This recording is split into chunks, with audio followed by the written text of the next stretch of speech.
গ্রীষ্ম বর্ষা বিনীতি ভরসা। হ্যাঁ, বিনীত শপিং সিটি। নমস্কার, আপনারা দেখছেন হুগলি আপডেট। আপনাদের সঙ্গে আমি উষা।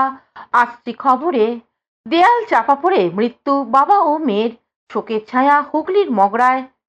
ইটের দেয়াল উঠছিল, পাকা ঘরে আর থাকা হলো না। মাটির ঘর চাপা পড়ে মৃত্যু হলো বাবা ও মেয়ের। মগরার গজঘণ্টার মালিকপাড়ার ঘটনা। এলাকায় শোকের ছায়া। মৃত গৌর মালিক, বয়স 56 বছর, ও তার মেয়ে মাম মালিক, বয়স 12 বছর। প্রতিবেশীরা জানান, রাত 2টো নাগাদ হঠাৎ করে প্রচন্ড শব্দ শুনতে পান তারা। বেরিয়ে এসে দেখেন মাটির ঘর ভেঙে পড়েছে। গৌর মালিক সবজি ব্যবসা করতেন, কিশোরী মেয়েকে নিয়ে মাটির ঘরে থাকতেন। মগরা 2 নম্বর গ্রাম পঞ্চায়েত থেকে তার নাম আবাস যোজনার ঘর বরাদ্দ হয়েছিল। আবাসের ঘরের পুরো টাকা মেলেনি, তাই শেষ করতে পারেনি গৌর মালিক। মাটির ঘরেই বসবাস করছিলেন। এই ঘরেই চাপা পড়ে মৃত্যু হলো বাবা ও মেয়ের। স্থানীয়রাই উদ্ধার কাজে হাত লাগায়। খবর দেয়া হয় মগরা থানায়। এলাকার এক বাসিন্দা জানিয়েছেন, গত কয়েকদিন ধরে একটানা বৃষ্টিতে মাটির গোড়া আলগা হয়ে গিয়েছিল, তাই ঘর ভেঙে পড়ে। প্রাকৃতিক দুর্যোগের কারণে তো মাটির ঘরটা দীর্ঘদিন ধরে, আগের সরকারের ঘরটা এলো 7,000 টাকা পেলো আজকে 1 বছর আগে। সেই সরকারের কোনো হেলদোল ছিল না যে সমস্ত গরিব মানুষদের এই ঘরের দ্বিতীয় কিস্তির টাকাটা দেওয়া আছে। ভোটের রাজনীতি করে আজকে 2টো তরতাজা জীবন চলে গেল। ঠিক আছে, রাত 2টোর সময় হয়েছে নাকি, আমরা সকালবেলা শুনতে পেলাম। আমি ছুটে গেলাম আর আমার প্রতিবেশীরা সবাই মিলে গিয়ে মাটির চাপা দেয়াল সরিয়ে দেখলাম বাবা আর মেয়ে দুজন। হুগলি থেকে চন্দ্রনাথ দত্তের রিপোর্ট, হুগলি আপডেট। হাওড়ার ব্যান্ডেল শাখায় ভদ্রেশ্বর স্টেশনে ট্রেনের ইঞ্জিন লাইনচ্যুত, সমস্যায় যাত্রীরা। আজ সকালে হুগলির ভদ্রেশ্বর রেল স্টেশনের হাওড়া ব্যান্ডেল শাখার একটি লোকাল ট্রেনে ইঞ্জিন লাইনে যুক্ত করার কাজ চলাকালীন সাময়িকভাবে ট্রেন চলাচলের প্রভাব পড়ে। ঘটনাস্থলে রেল কর্মীরা দ্রুত পৌঁছে পরিস্থিতি নিয়ন্ত্রণে আনেন। পরে প্রযুক্তিগত কাজ সম্পন্ন হওয়ার পর পরিষেবা স্বাভাবিক করা হয়। এই ঘটনায় কোনো হতাহতের খবর মেলেনি, তবে সকালবেলার ব্যস্ত সময় কিছু লোকাল ট্রেন নির্ধারিত সময়ের তুলনায় দেরিতে চলছে বলে জানা গেছে। হুগলি থেকে সুশান্ত মিরবরের সঙ্গে চন্দ্রনাথ দত্তের রিপোর্ট, হুগলি আপডেট। হুগলির রিষড়ায় সাইবার প্রতারণা চক্রের হদিশ, 9 জন যুবককে আটক করল পুলিশ। রিষড়ায় বসে প্ল্যান ইন্ডিয়ার প্রতারণা চক্র পর্দাফাশ করল চন্দননগর পুলিশ। বাংলা, বিহার, উড়িষ্যা, অন্ধ্রপ্রদেশ, কর্ণাটক, একেবারে প্যান ইন্ডিয়ার প্রতারকরা এক জায়গায় জড়ো হয়ে দেশের বিভিন্ন রাজ্যের মানুষকে প্রতারণা করছিল। রিষড়ার ফ্ল্যাট থেকে গ্রেপ্তার করা হলো তাদের। ধৃত 9 জন। তাদের কাছ থেকে উদ্ধার করা হয়েছে 21টি মোবাইল ফোন, 16টি ডেবিট কার্ড, 3টে পাসবই, 3টি চেক বই, 1টি মেট্রো কার্ড। রিষড়া থানার ওসি পরমেশ্বর প্রামাণিক গোপন সূত্রে খবর পেয়ে পুলিশ নিয়ে ওই 3টি ফ্ল্যাটে হানা দেয়। গতকাল রাতে 2টি ফ্ল্যাট থেকে 9 জনকে গ্রেপ্তার করে। আরেকটি ফ্ল্যাট বন্ধ ছিল। ধৃতদের হেফাজতে নিয়ে তদন্ত চলছে। এর সঙ্গে আরো কেউ জড়িত কিনা দেখা হচ্ছে। অন্যদিকে চন্দননগর পুলিশের ডিএসপি শ্রীরামপুর অর্ণব বিশ্বাস রিষড়া থানায় সাংবাদিকদের কি জানাচ্ছেন শুনবো।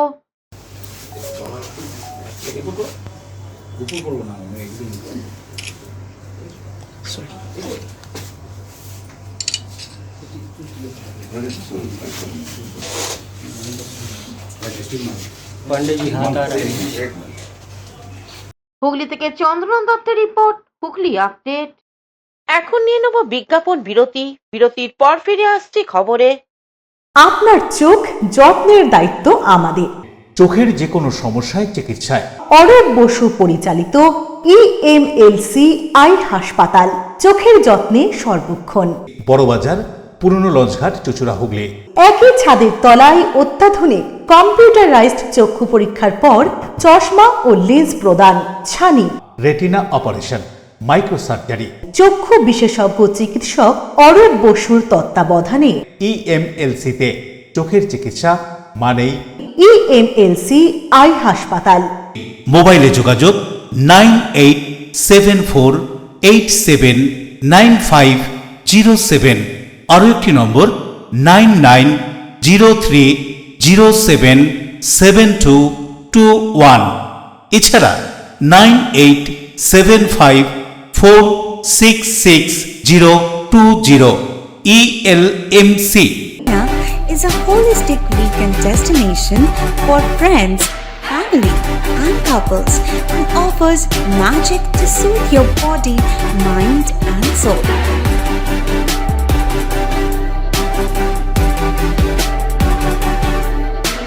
Aqua Marina, your customized magician. Welcome aboard and see the magic unfold. Amala nursing home. Enjoy a weekend at Vedam, the paradise of peace. A home away from home.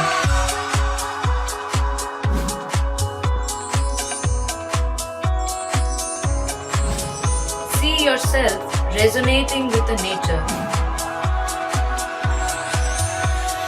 Vedam welcomes you to create your best memories. বিরতির পর ফিরে এলাম খবরে। 11 দফা দাবিতে বামফ্রন্টের বিক্ষোভ পানিহাটি পৌরসভায়।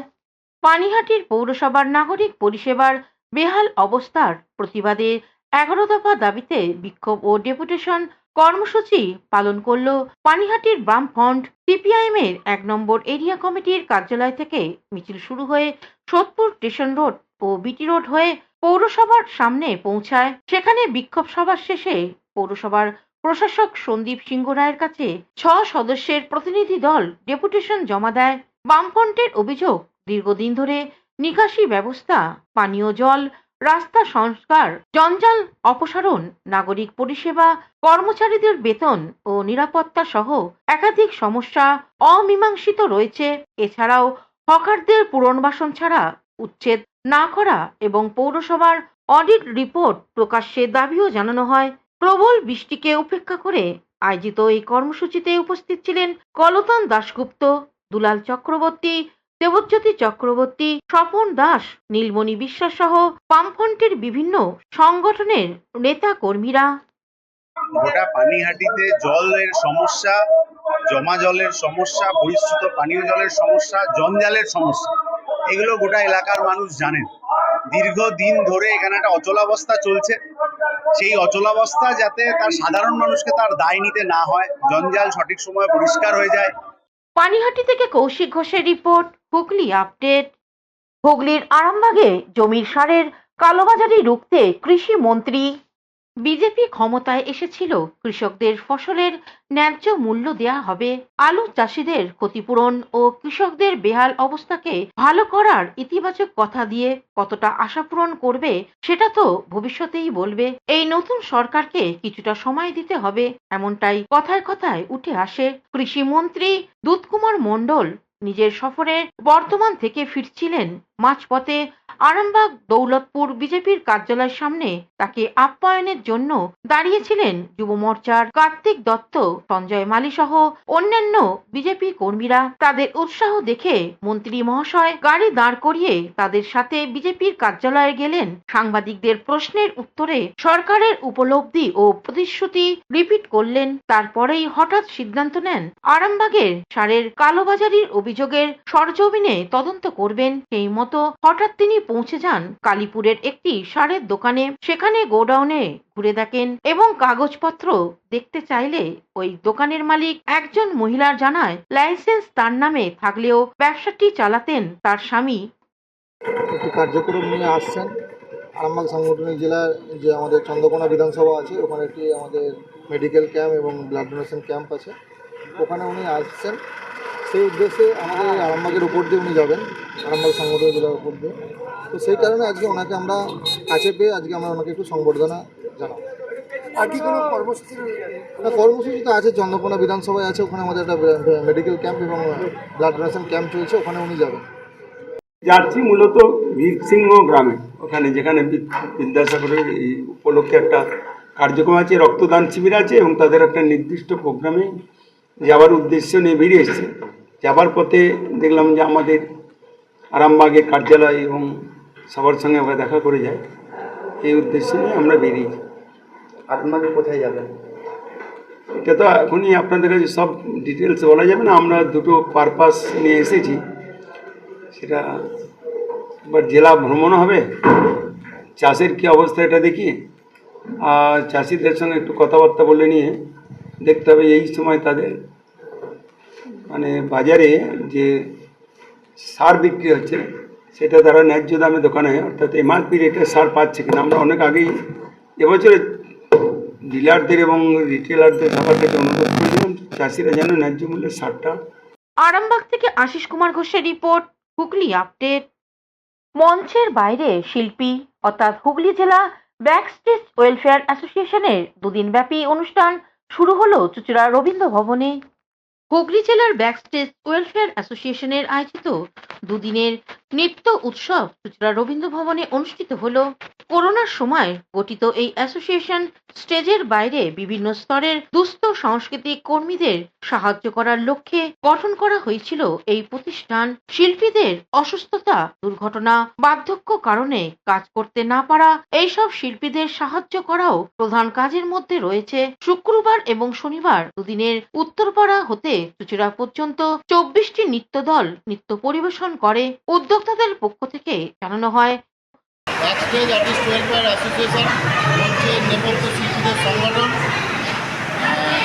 প্রতি বছর নাট্য উৎসবের আয়োজন করে এবং তার সঙ্গে সঙ্গে দুর্গা পুজো এবং জগদ্ধাত্রী পুজোয় নির্ভটার বাচ্চাদের তার মায়েদের পোশাক শাড়ি দেওয়া হয়। এই বছর আমরা প্রথম শুরু করলাম রবীন্দ্রভবনে 30 এবং 31শে জুলাই হুগলি জেলার 24টা নাচের স্কুলকে নিয়ে ডান্স ফেস্টিভ্যাল 2026। অন্যদিকে ব্যাকস্টেজের শিল্পী শঙ্কর পাল এক সাক্ষাৎকারে জানান,